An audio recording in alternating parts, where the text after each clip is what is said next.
Good afternoon, everyone. How's everyone doing? Good? Let me ask that one more time. How's everyone doing? Good. There we go. All right. Thank you for coming, and thank you for silencing your phones for this event. Before we get started, just wanted to let you know about some of our upcoming events here at Burnside. On Monday, June 26th at 7 p.m., Derek Bears will be here in conversation with Michael Hull. On Tuesday, June 27th at noon, we have a pop-up performance by the Chamber Music Northwest Young Artist Institute. And then later that evening, we will be hosting Emily Grosvenor in conversation with Amelia Calero. And you can check out more of our upcoming events on pals.com/events. We also have event printouts around this room as well. And make sure to follow us on social media for any updates. But today, we're very excited to host Sherri Levine and many Oregon poets celebrating the artwork of Kay Levine in A Joy to See. Sherri is a poet and daughter of the artist Kay Levine. She is the author of a full-length poetry collection, Stealing Flowers from the Neighbors. Her poem, Face Down, won the Lois Cranston Memorial Prize. She won first prize in the Oregon Poetry Association biannual contest in 2017.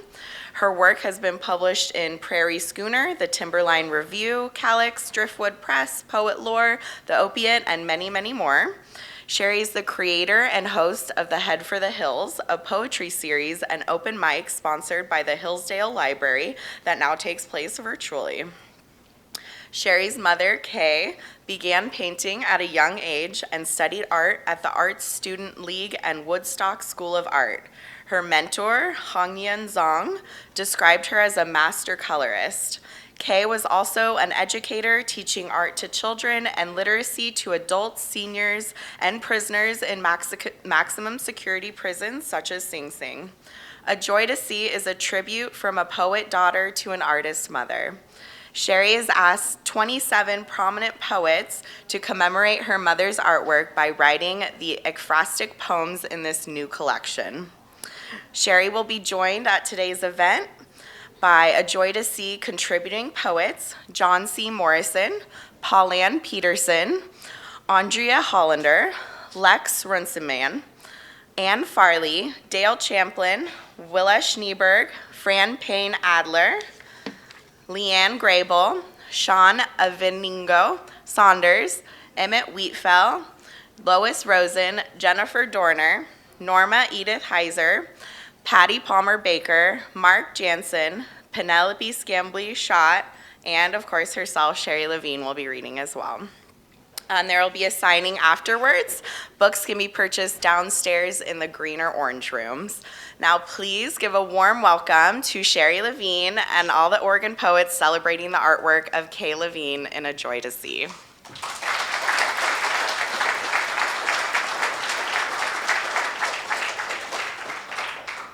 Well, I'm really overwhelmed. I have to give some thanks first to Danny and Emily for putting all of this together. I want to thank the videographer, Joshua. I want to thank my hospice nurse, Guy, for coming today, who took care of my mother before she passed. I want to thank Franklin, who is the head of hospice at Good Sam. I'm so honored that they are here. I have a lot more thanks and gratitude.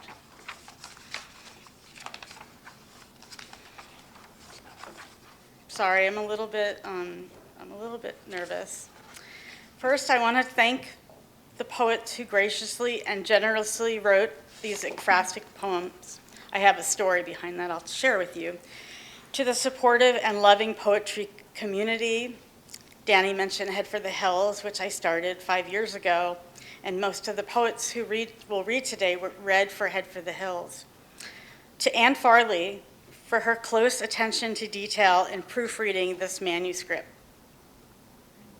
To Dale Champlin, my soul sister, my editor, my publisher, thank you so much, Dale. I couldn't have done this without you. To Kay Levine, my mother, whose paintings inspired the poets and continue to inspire me. My mother understood my passion for poetry. She came to most of my poetry readings and to the events that I hosted. She was a special friend who I profoundly miss. I want to tell you how I started this project. It was about a year ago, and I want to emphasize that Dale Champlin and I did this together.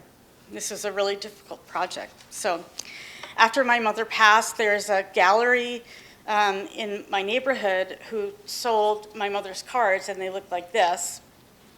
The gallery said, oh, we're not going to sell cards anymore, come pick them up. So there were about 100 of them, and it was a hot day. This is last year. And the first person I was going to mail them to was Paul Ann Peterson. And I looked at her zip code. It said 97219. I'm like, well, I'm 97219, no problem. Well, just because you live in the same zip code does not mean the person lives nearby. Paul Ann lives about 5 miles from where I live, and it was some journey getting to her house. I talked to some of her neighbors. They gave me some water. I showed up at Paul Ann's house. I had just gotten my hair cut really short, and I was wearing a mask, and Paul Ann's like, can I help you? And I'm like, it's Sherri Levine. And so she graciously came outside, and I showed her the cards, and I said, Paul Ann, pick ones that you like. And I thought she'd like magenta, but she's like, no, I like, and you'll see what she chose today. So before we begin, I'm going to call each poet, and we're not doing bios. The bios are in the back of the book. I wanted this to be a focus on the poems and the paintings and my mother. So the first poet I'm going to call is John C. Morrison. Let's welcome John C. Morrison.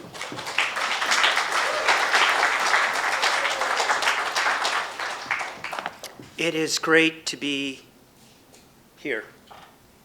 And Sherri, you said overwhelmed, but I know we're all overwhelmed by your love for your mother and the heart that went into this book from you folks. So thank you. The first poem is from Matthew Dickman. It uses the hominin morning and then morning in the other sense. This morning, I sat watching my kids throw each other around the living room, laughing, alive in the small muscles they had been growing like flowers, pink and orange beneath the skin. They are not gardens, they are human. Parents like to say to their kids, I gave you life. That's true. But we don't say is that we have also given them death. Given them both spring and winter, the morning and the morning. That's Matthew's poem.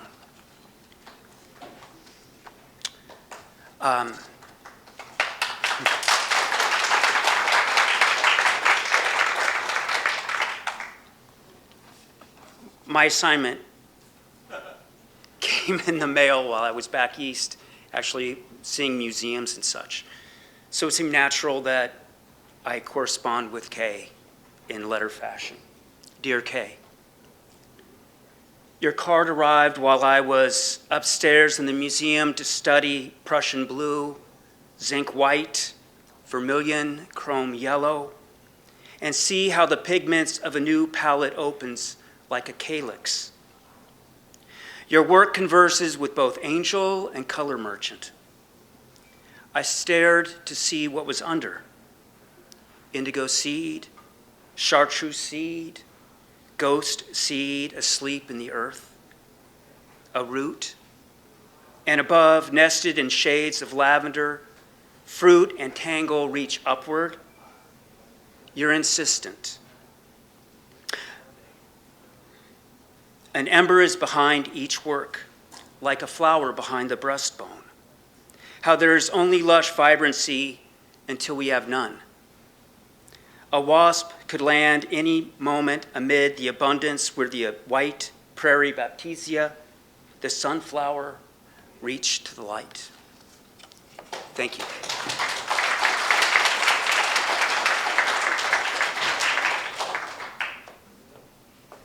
I'm sorry, everybody. I forgot to thank Sam Rose Preminger for helping out with And I forgot to thank my partner who's had to listen to me kvetch about all of this for so long. Please welcome Paul Ann Peterson.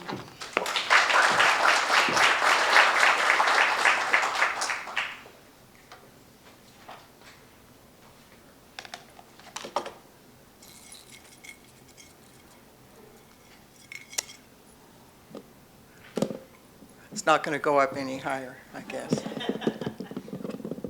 I'm just a little taller. All right. Well, Sherri kind of told you the story, yes. One afternoon, Sherri Levine came to my house for a visit, bringing dozens and dozens of greeting cards that she'd had made using images of paintings by her mother, Kay Levine, bringing them to me so I could choose the painting for which I would write a poem and thereby become part of the collaborative tribute we celebrate here today. While Sherri was showing me image after image, she talked to me about her mother. And I began to understand the love of this daughter for her mother, the love of this mother for her daughter, the love and respect and admiration they had for each other as artists. So, as compelling as many of Kay Levine's paintings were to me, and many of them were, when I saw beautiful blossoms, I knew this was the painting that spoke to me of that love I was hearing in Sherri Levine's voice. Mother tree, daughter tree. See how each one pours her warmth into the other. When these two unfurl themselves into a froth of blossoms, even that deepness named winter gives way. Thank you.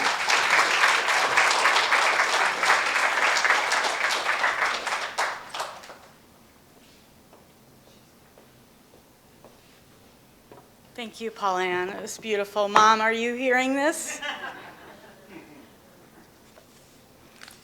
Please welcome next poet, Andrea Hollander.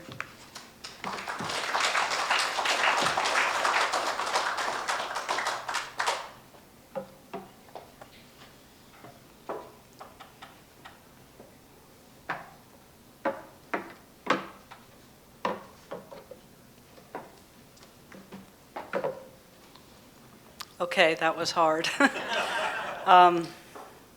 it just hangs here, it'll be okay.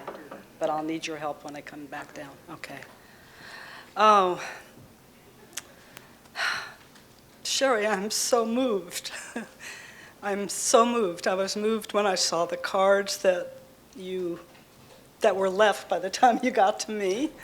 But I couldn't even bear choosing one from those.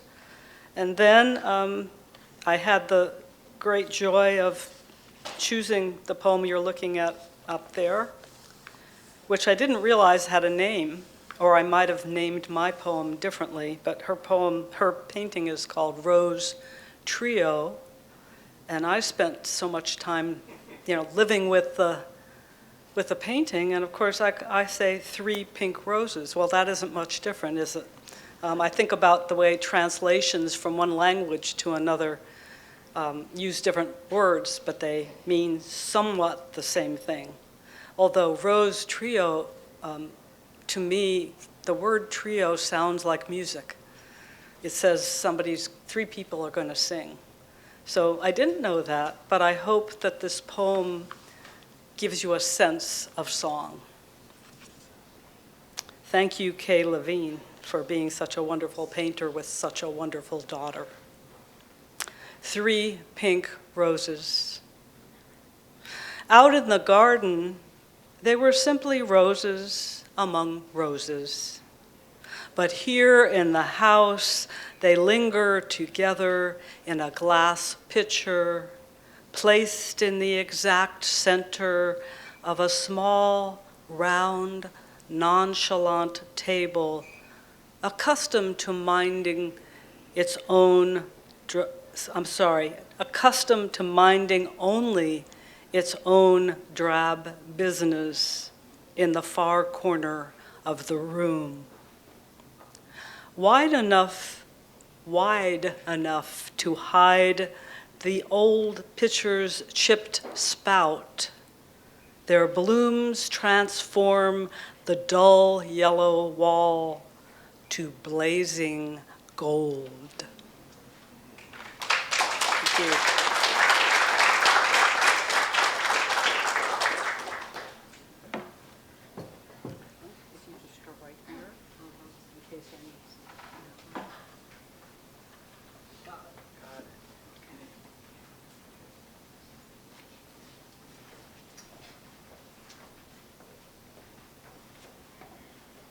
I'm so happy you came, Andrea. Thank you so much. I know you must be in pain right now. I hope not. Next poet is somebody I don't know really well, but responded really quickly. And it's a wonderful poem, Lex Runciman. Let's welcome Lex Runciman.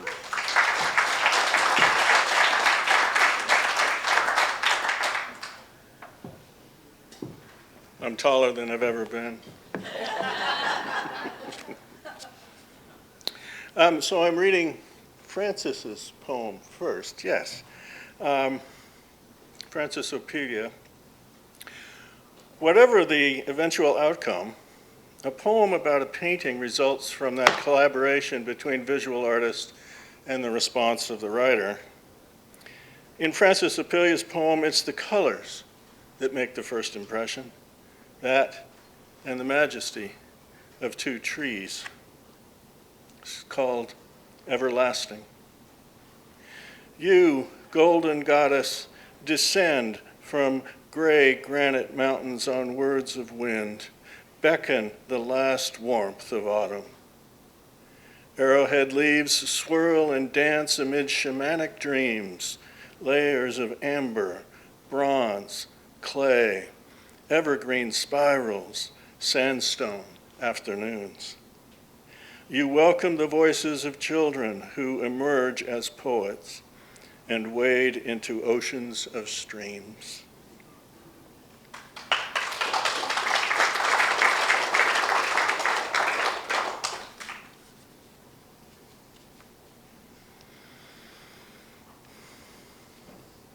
There we go. When I was first asked to consider this poem, my first thought was that it presented a scene that's far removed from the news that was current and coming from the Ukraine and is, alas, still current and still coming from Ukraine. The painting, in contrast, feels hopeful to me, almost an antidote. Yellow and blue. Black fire smoke in its roiling, acrid hurry. Home-dug graves where once the washing hung.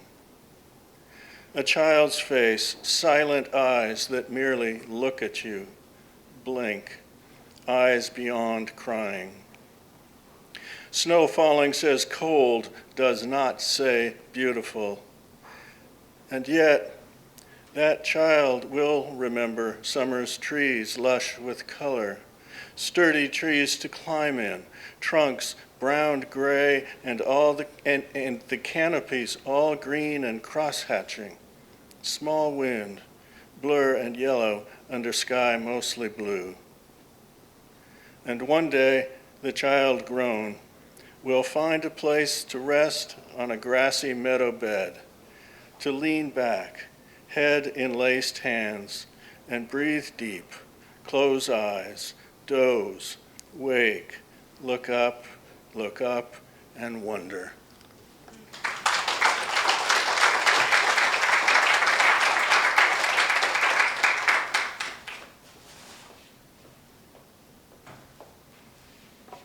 Thank you, Lex. It's beautiful.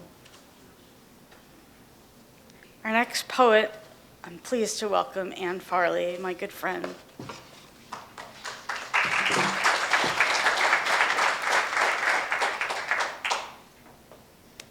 Thank you, Sherri. And a special thank you to my friends who made the long trip from Forest Grove. I really appreciate it. As Sherri said, her mom came to a lot of readings, and so I got to meet her mom a couple of times. I wish I'd known her better. What I wanted to focus on for her painting was her role as a teacher, because Sherri had talked to me a lot about how much she learned from her mom and how much her mom loved teaching art, and often to children. And I did a little for years in the Beaverton school system with art literacy.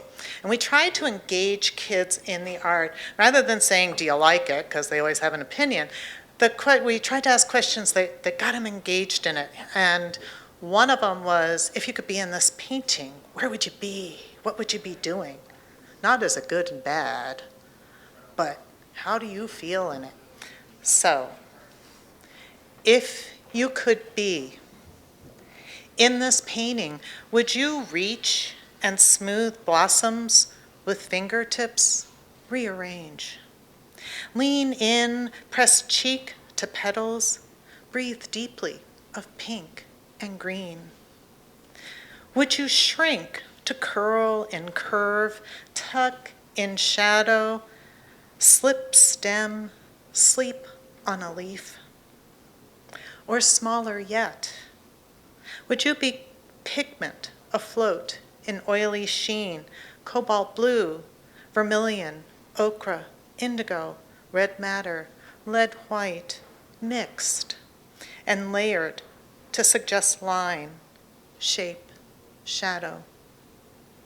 Would you be a swirl of lavender, illusion of white on glossy vase, white light on glossy vase? Is this how you shine? Thank you.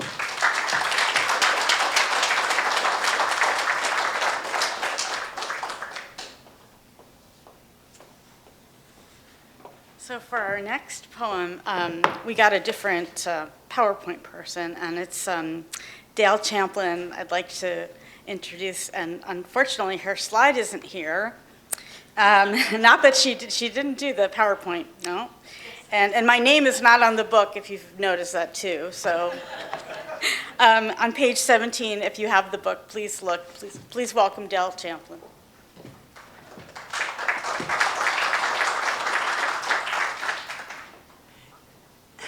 Thank you, Sherri. I have no idea how that happened, that I forgot my own slide. And if you notice, I added Sherri's name in the more recent editions of this.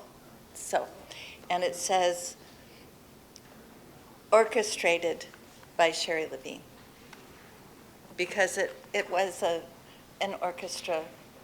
It was a symphony of poets.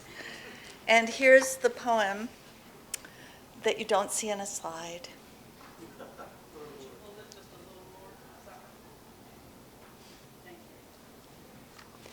And it is called Red Rose by Kay Levine. And Kay Levine was a beautiful, wonderful artist. She was a very, very sweet woman, and she's missed by more than Sherri, a lot of people. I named this poem First Blush. The room is quiet, ocean green and a lilac, not noisy red. I want to be rosy red, the tall blushing blossom, not the bloom beginning to droop. I wish to beguile a man, entice him to pluck me from blue-green water, trim my long stem, strip me of my leaves, snip off my thorns, and thread me into his lapel.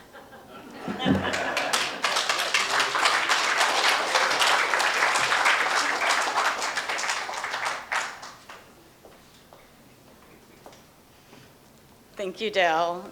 It is wonderful. Our next poet is Willa Schneeberg. Let's welcome Willa Schneeberg.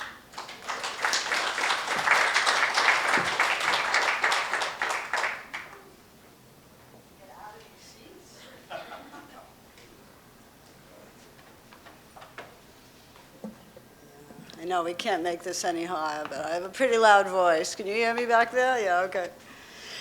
I want to say that one of the things about being part of this project that was so wonderful is it made me think of my own mother, Esther Schneeberg, who I adored the way Sherri adores her mother. So it brought back all those loving feelings for me.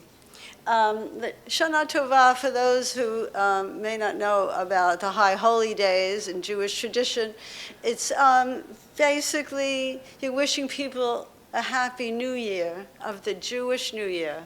And the shofar, which is a ram's horn, I consider the closest thing that an instrument can do to a human's keening. It's like basically all the anguish of the world comes together. Lament. The shofar holds my agony and the world's. When I blow, it can't help itself. It quavers my grief and yours. From the mountain it intones. The moon and stars catch our anguish, echo it back with thousands of simultaneous thunders. We want what we want and lament what we cannot get. We don't want to suffer or die. I hold the ram's curly horn to my lips. Where is the ram? Is he wearing his other horn?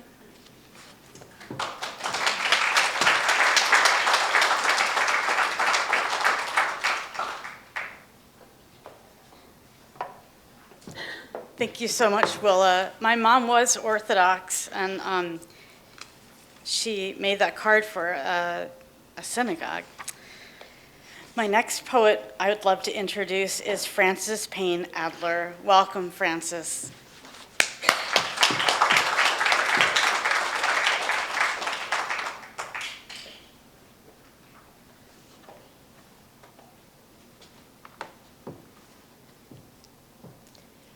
On the day that Sherri invited me to celebrate her mom's wonderful art, a friend of mine the night before had had her house set on fire.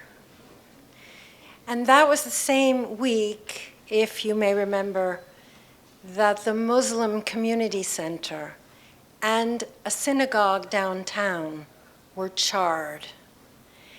And so this painting deeply moved me when I asked my friend, well, how can we help?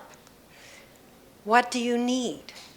And she said, I need song. I need song and my community around me. And so we did, and so this poem. The poem has an epigraph, a familiar one, I'm sure, to most or all of you, by Bertolt Brecht. In the dark times, will there also be singing? Yes, there will be singing about the dark times. Singing in the dark times. She'd resisted fear all her life. Now this, stirred from sleep in her bed, she ran, choking, photo faces of her family in smoke, shoes, passports, the door frames, mezuzah, melted. What she needed, she said, she told us, days after hate scrawled die Juden on synagogue walls, scorched the Muslim center, was hurled at her home, blazing the halls. Song, she said. I need song and ceremony, my sisters around me. We will hold her in song, weave the silk of guitar song around her, surround her with love.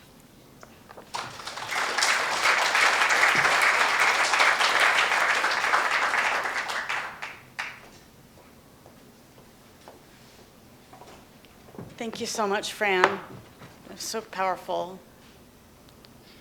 The next painting is the cover of the book. And I'm so happy and honored to welcome Leanne Grable.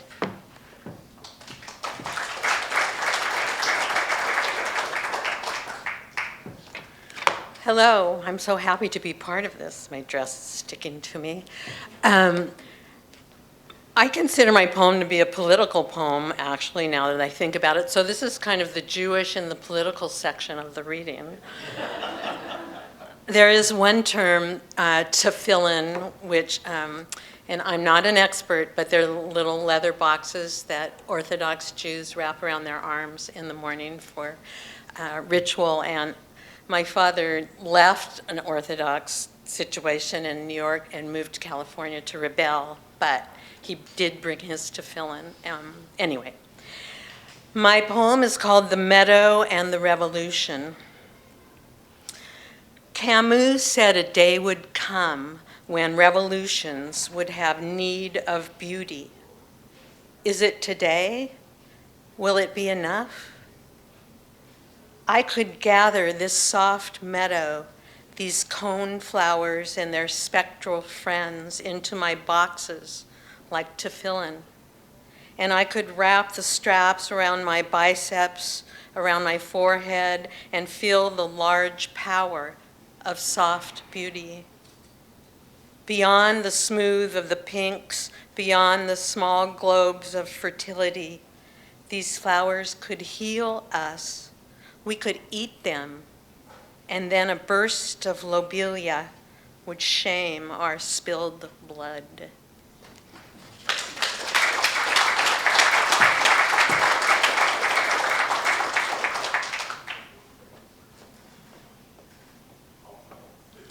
Thank you so much, Leanne. We are the same height. I think we can do this here.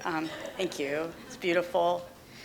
My next poet I have the honor of inviting up here is Sean Anavingo Sanders. Let's welcome her.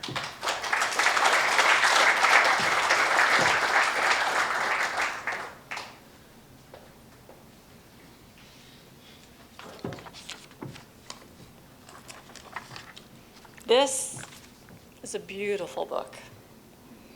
This is such a beautiful tribute to a mother from a daughter, and I am just really, really honored to be a part of it. I want to thank Sherri for her very persistent invitation to ask me to be a part of this, because I wasn't writing. The pandemic just closed me up, and I focused on other people's work, and I kept telling her, I don't think I can write something. And then she asked again, and I said, yes. Thank goodness I said yes. And receiving this card in the mail just completely opened me up. This image opened my curiosity. I wanted to know who lived in that house with the red roof. I wanted to walk that garden. And so not only is it a gift to be in this book, but it was a gift for my art as well. So thank you so much, Sherri. Home is where the lilacs grow. After Kay Levine's painting, Le Jardin.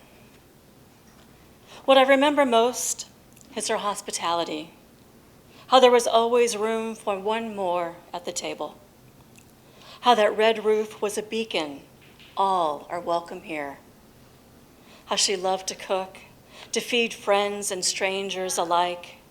How each meal was a gathering, an invitation to break bread and share a story. There was always sangria and a vase bursting with fresh plucked plumes. Oh, how the late day sun would bathe the room as daydreams floated over hills, painted green and pink and lilac, such a kaleidoscope of purples. How I loved to walk and talk to pink dogwood trees, their bark holding years of a young girl's secrets.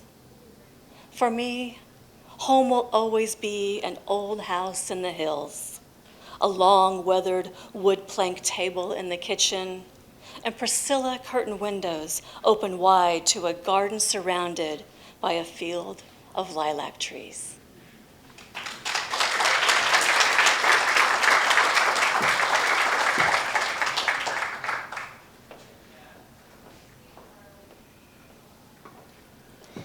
I'm glad I persisted. I'm a persistent person. Thank you so much, Sean. So our next poet is Emmett Wheatfall, who will be reading for John Sibley Williams and then himself. Let's welcome him.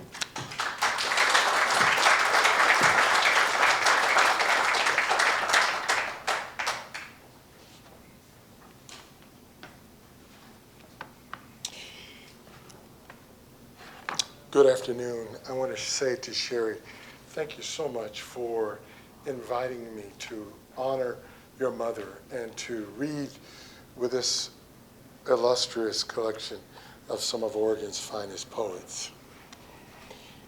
This afternoon, I have the distinct privilege of reading a poem by the fabulous John Sibley Williams. His poem, Torch. Torch. Epigraph: a cloud never dies. Thich Nhat Hanh.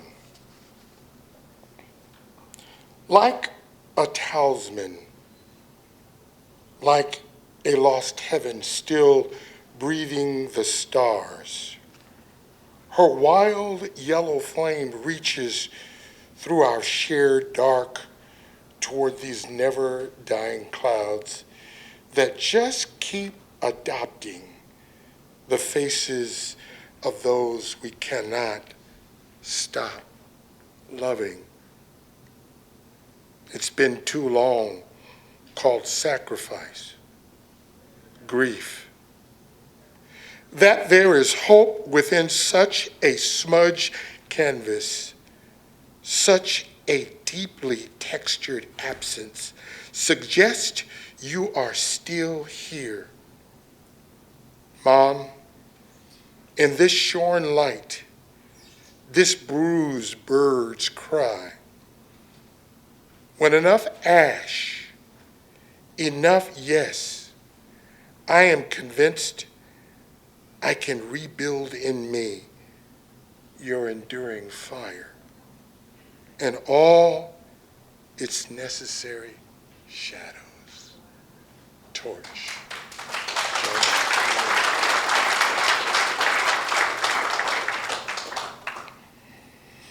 I also have the privilege of reading my own illustrious poem. Can't give John that, not give me some. Let me do this. My mother's inspiration. My mother's inspiration, a bouquet of blossoms, long stem pedicels. Her petals spread like open palms. A psalm implied, not with flowery words, but feminine. Gaze at them. They thirst. Do you thirst? Once wet pastel colors have dried, you do thirst. If you find you need more or less of the feminine, her petals spread like open palms. gaze at them, stare long. Like open palms, they care. My mother's inspiration, a bouquet of blossoms.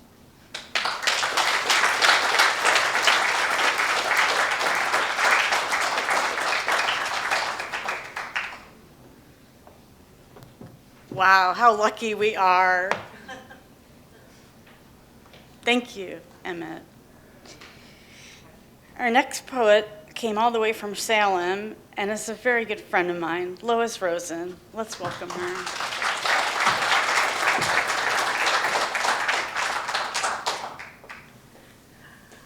I am so lucky to know Sherri. We were in classes together with Thea and Elida. They were our teachers. We were so happy with them. We gained so much. And Sherri was pestering me to write a description of her poetry book, Stealing Flowers from the Neighbors. And I kept saying, I don't know how to do this. And she kept saying, yeah, you do. You're going to do this. And it was such an honor. So, Kay's cactus. The cactus yearns for wildness. Bracts curve like dancers' arms, flinging jade and mint green shades daubed under rose pink charms. The deeper ruby floral center thickens as layers spread wide. Horizontal sprays gather, arcing as warm shades collide. This Thanksgiving cactus bursts spring color in tropical places where pastel flushes astonish with joy. Kay's art has no thorns, it embraces.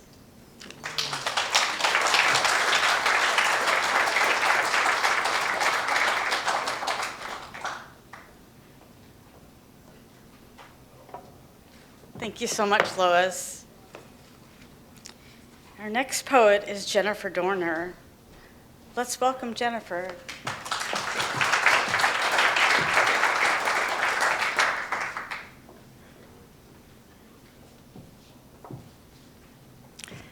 Like other writers, I echo my gratitude for being in this journal, or sorry, in this anthology. Of course, I had many friends saying, "How did you get in that anthology?" I was like, "I don't know." But Sherri and I had a really lovely conversation at a reading, and when she asked me to write a poem for this, I just remembered that conversation about grief and family, and this poem came to me. So this is Verde.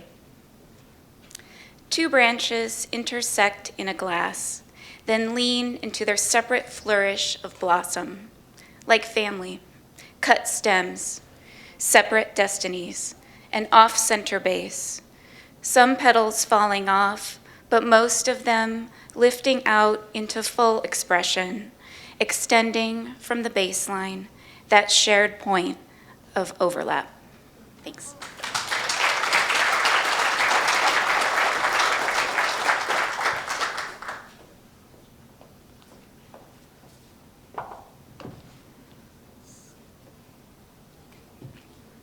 Thank you, Jennifer.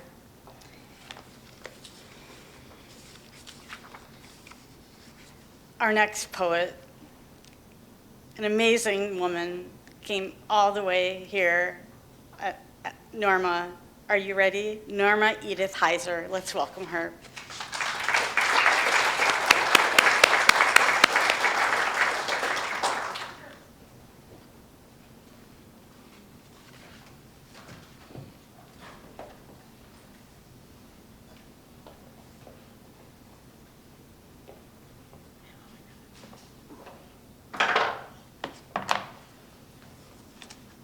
I was pleased to be able to meet Kay at the first sessions of Head for the Hills, which afterward we would go next door and have a beer.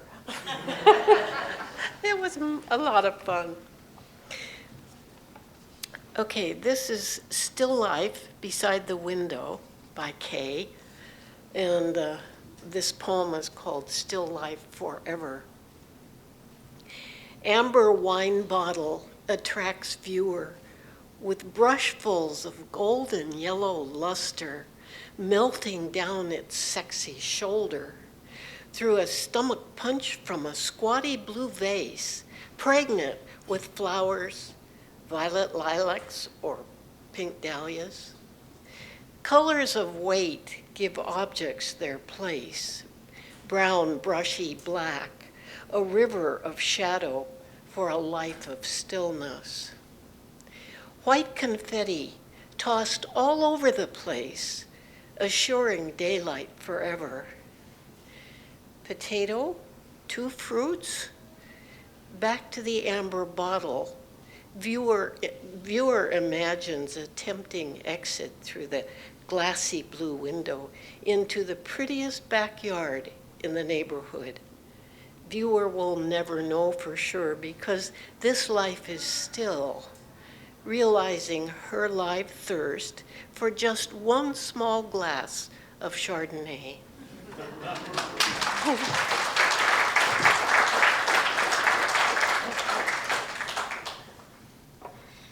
Well, I don't know about you, but I could sure use a glass of Chardonnay right now.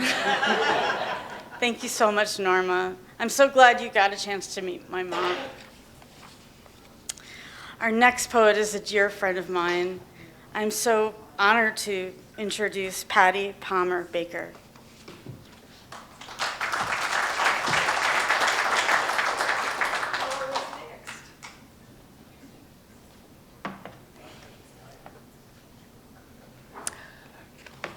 There's a lot of people here.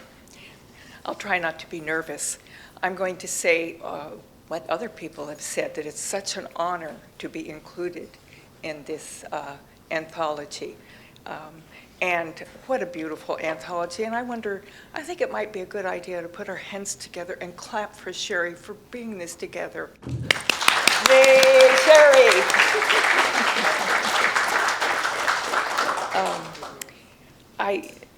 If you notice, this is a little bit different than the other works because there's no flowers in it.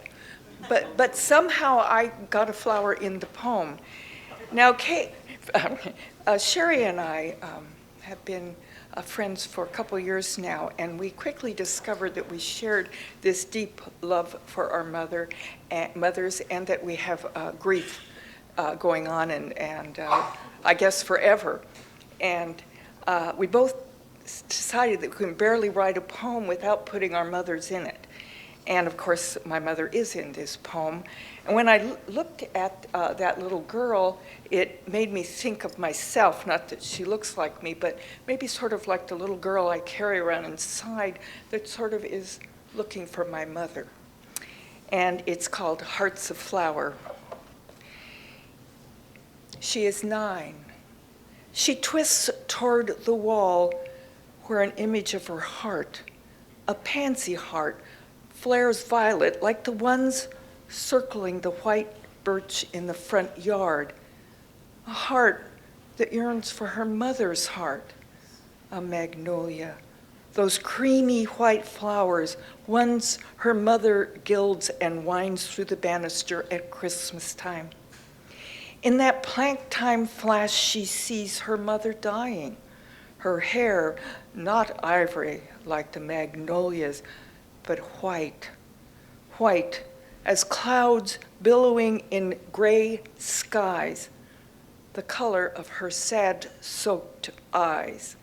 Now her heart shrinks when she sees purple-blue pansies and clenches when she touches the smooth cream of a magnolia. Thank you.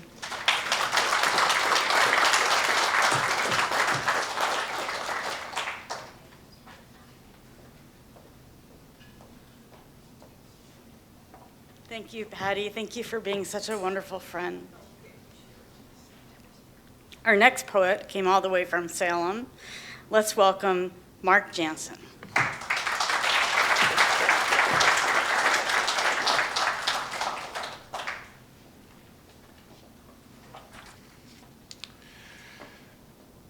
So if you think to yourself, this is a really terrific poetry reading, I wish I could do it again. We're going to do the same thing on July, the last Thursday of July in Salem, at the Salem Poetry Project. So come back, and we'll do it all again. I got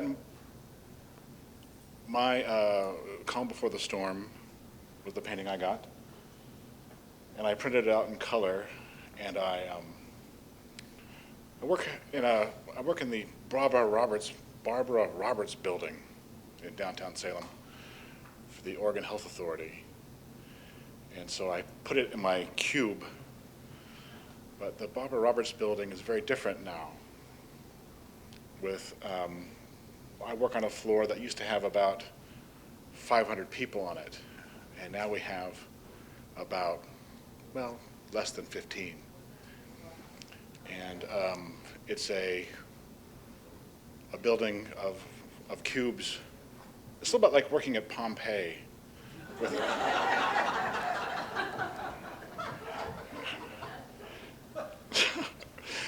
Because all the calendars are set to March 2020. Anyway. So this is where I wrote this poem. I just sat with it for a couple days. Calm Before the Storm. In this calm, howling wind's hushed hues waits, laughing marshmallow clouds with blazing peaks, cardstock blue, robin's egg blue. Peaks between anticipation alters our landscape.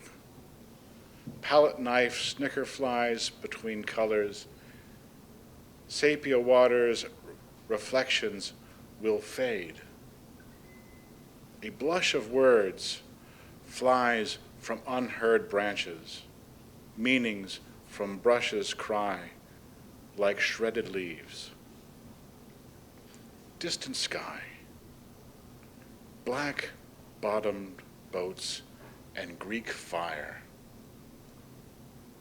But not now. Not yet, vows your vicious wind.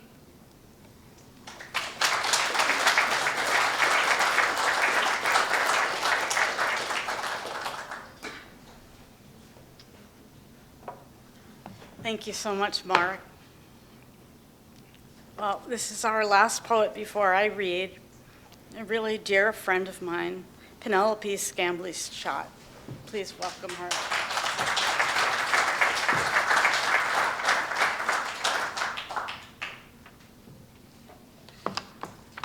I almost don't want to read. I just want to look at so many people in this room that I love.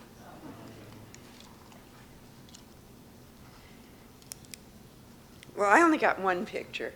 I didn't get to choose, but it chose me. This is called Goodbye, Good Friend. When wind whirls leaves from the trees, I raise both arms up into the sky to fly off with those leaves over the blown grass. Fast, fast, faster, until I'm gone into the last long song of fall. Goodbye, that's all. But maybe, do you hear how I'm calling for you? Maybe you could come too.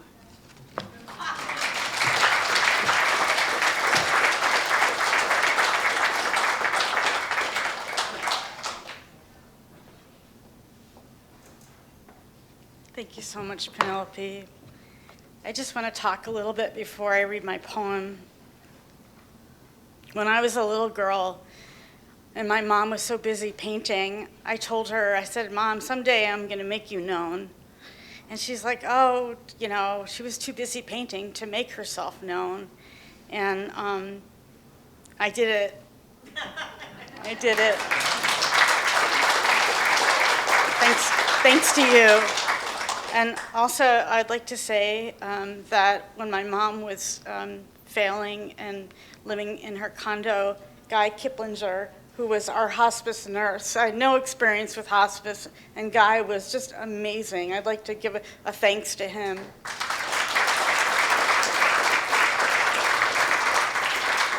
And we had a rabbi visit her, and the paintings were on the wall, and he looked at me and my sister, and he said, "You're so lucky because her art lives through her paintings."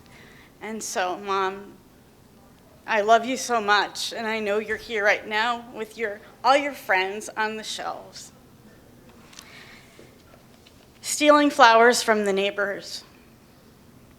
No dark sunglasses, no hood over my head, no scissors, shopping bag slung over my shoulder. I slide behind bushes, pricked by brambles, yank and snap, rip and tear. No worry or rush or hush from the birds. Squirrels too busy collecting nuts don't stop on the lawn to judge. Dandelion seeds fill the air like dust.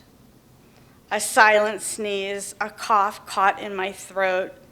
I crawl under towering weeds and hedges, wedge myself between rocks and prickly thorns. I do not feel the scraping of my knees or the bee sting, burn of the sun on my cheeks, heat on my hatless head. Stealing flowers from the neighbors, I could only think of you in your hospice bed, your weary head waiting for me to appear. Thanks, everybody.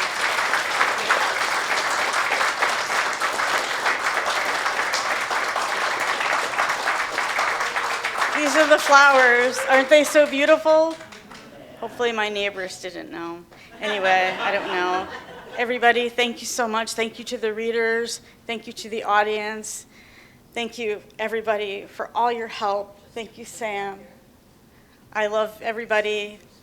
I wish you a wonderful day. I've reserved the Zeus Cafe for the readers and anybody else who could fit there. Thank you very much.